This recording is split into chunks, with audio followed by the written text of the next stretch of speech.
ଗଣମାଧ୍ୟମ ଦେଖିଲି ଯେ ସେମାନେ ପଶିକି ଭିଡ଼ିଓ କରୁଛନ୍ତି ଏବଂ ନ୍ୟୁଜ୍ କରୁଛନ୍ତି। ନ୍ୟୁଜ୍ କରିବା କିଛି ଅସୁବିଧା ନାହିଁ। ମୁଁ ଯାହା ଖବର ପାଇଲି ଜବରଦସ୍ତି ପଶିଛନ୍ତି ଏବଂ ଏଭଳିଆ ନ୍ୟୁଜ୍ କରୁଛନ୍ତି।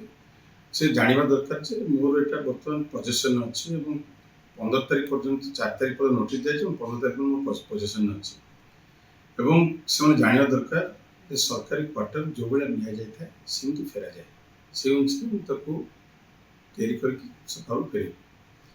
ସେ ଯେଉଁ ବିଭ୍ରାନ୍ତିକର ନ୍ୟୁଜ୍ ବିଶେଷ କରି ଗୋଟେ ମାନେ ଚ୍ୟାନେଲ୍ ଏବଂ କିଛି ସମ୍ବାଦପତ୍ର ଯେଉଁ ଲେଖୁଛନ୍ତି ବିଭିନ୍ନ ବିଭ୍ରାନ୍ତିକର ବଙ୍କର ଏବଂ ବିଭିନ୍ନ ଦେଖୁଛି ମିଡ଼ିଆରେ ମୋତେ ଦୁଃଖ ଲାଗୁଛି ଯେ ମିଡ଼ିଆମାନଙ୍କୁ ସଦ୍ବୁଦ୍ଧି ଦିଆଯାଉ ଯେ ମୁଁ ଓଡ଼ିଶାର ସାଂଗଠନିକ ସଭାପତି ଥିଲି।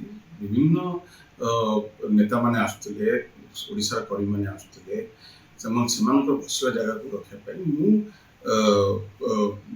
ଗୋଟେ ଟେମ୍ପୋରାରୀ ଏକ୍ସଟେନସନ୍ କରାଯାଇଥିଲା ଯେଉଁଥିରେ ଲୋକମାନେ ରହିକି କାମ କରିପାରିବେ, ଗ୍ରିଭାନ୍ସକୁ ଆଡ୍ରେସ୍ କରିପାରିବେ ଏବଂ ସମ୍ମାନ ସହିତ ବସାଇ ପାରିବେ।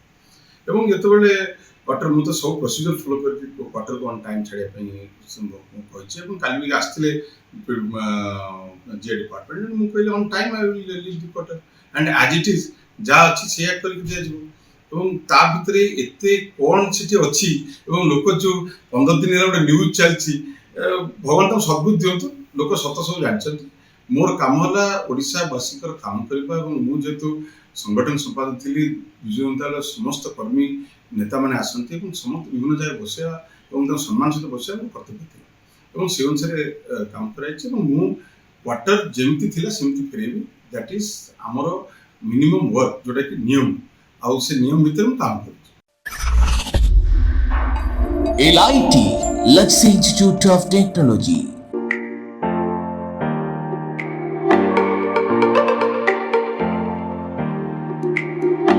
LIT provide a graduation course BCA, BSc Computer Science, BSc ITM and BSc Data Science in Bhubaneswar.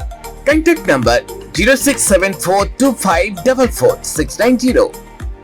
LIT Luxury Institute of Technology.